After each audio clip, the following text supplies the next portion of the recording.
Hello दोस्तों, आपका स्वागत है हमारे YouTube channel Gyandhara study point पर। दोस्तों, आपने बहुत सी बड़ी चोरी और लूट की घटनाओं के बारे में सुना होगा या आपने ऐसी ही घटना पर बनी फिल्में देखी होंगी। समुद्री लूटों पर आधारित जॉनी डेप की पायरेट्स ऑफ कैरिबियन फिल्म तो आप सभी ने देखी होगी, जिसमें समुद्री लुटेरों की कहानी को दिखाते हैं।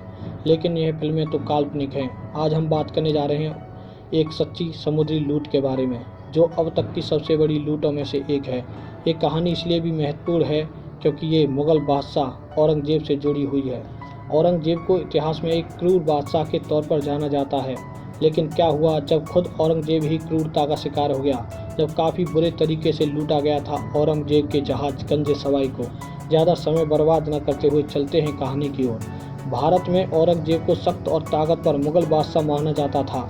उससे लोग डरते थे। वो अपनी प्रजा की तरह तरह के टैक्स लगाया करता था। उसके बहुत सा धन था। उसके पास एक जहाज़ था जो उस वक्त के सबसे बड़े व्यापारिक जहाज़ों में से एक था। उसके जहाज़ का नाम था गंजे सवाई। ये जहाज़ खाड़ी देशों तक यात्रा करता था। इससे व्यापार के साथ साथ धनी लोगों और हज यात्रियों को यात्रा कराई जाती थी। इस जहाज़ का वजन 1600 टन था। इसमें 80 तोपें लगी थीं और इसके साथ सैन्य जहाज़ भी चलता था, जिसकी वजह से उसे काफ़ी सुरक्षा मिलती थी। माना जाता है कि जब ये जहाज़ अरब देशों से वापस लौटता था तो इस पर बहुत सारा धन और सोना चांदी लदा होता था। औरंगज़ेब को इस जहाज़ और इसकी सुरक्षा पर बहुत घमंड था, लेकिन उसका ये घमंड जल्द ही टूट गया। कुछ मुट्ठी भर अंग्रेज लुटेरों ने इस जहाज़ को लूट लिया। ये बात है 1695 की। औरंगज़ेब का जहाज़ गंजे सवाई यमन से सूरत आ रहा था और इस पर बहुत सारी दौलत लदी थी। इस जहाज़ पर बहुत से धनी व्यापारी यात्रा कर रहे थे। जहाज़ पर एक बड़ी संख्या हज यात्रियों की थी, जिसमें औरंगज़ेब के बेटे, बेटियां और रिश्तेदार भी थे। मुग़ल जहाज़ के साथ 25 जहाज़ों का बेड़ा था।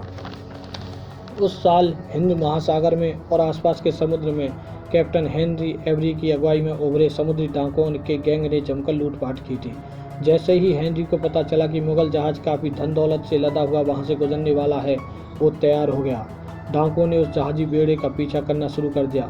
कैप्टन हेनरी को समुद्री लुटेरों का राजा कहा जाता था।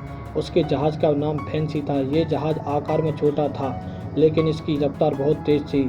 इसके साथ ही कई और जहाज़ों का बेड़ा था। कई दिनों तक पीछा करने के बाद समुद्री डाकुओं ने मुग़ल जहाज़ी बेड़े को पकड़ लिया। मुग़ल सेना डाकुओं के आगे टिक न सकी। डाकुओं ने जहाज़ से धन दौलत सोना चांदी लूटा। इसके साथ डाकुओं ने गंजे सवाई में कत्लेआम मचाया और महिलाओं के साथ दुष्कर्म किया। इस लूट के बाद डाकुओं ने आपस में धन का बंटवारा किया और सभी अलग अलग चले गए। जब औरंगज़ेब को इस घटना के बारे में पता चला तो वह आग बबूला हो गया। उसने ईस्ट इंडिया कंपनी से व्यापारिक संबंध तोड़ दिए और सूरत में कंपनी की चारों फैक्ट्रियां बंद कर दी। उसने अंग्रेज अफसरों को जेल में डाल दिया। तब ईस्ट इंडिया कंपनी ने औरंगज़ेब को खुश करने के लिए लूट पैसा खुद लौटाने का प्रस्ताव रखा। इसके साथ ही कैप्टन एवरी पर 500 पाउंड का इनाम रखा गया, जो बाद में दोगुना कर दिया गया। लेकिन एवरी का कुछ पता नहीं चल सका। माना जाता है कि इस लूट के बाद उसने कोई लूट नहीं की और अपनी ज़िंदगी ऐश से बिताई।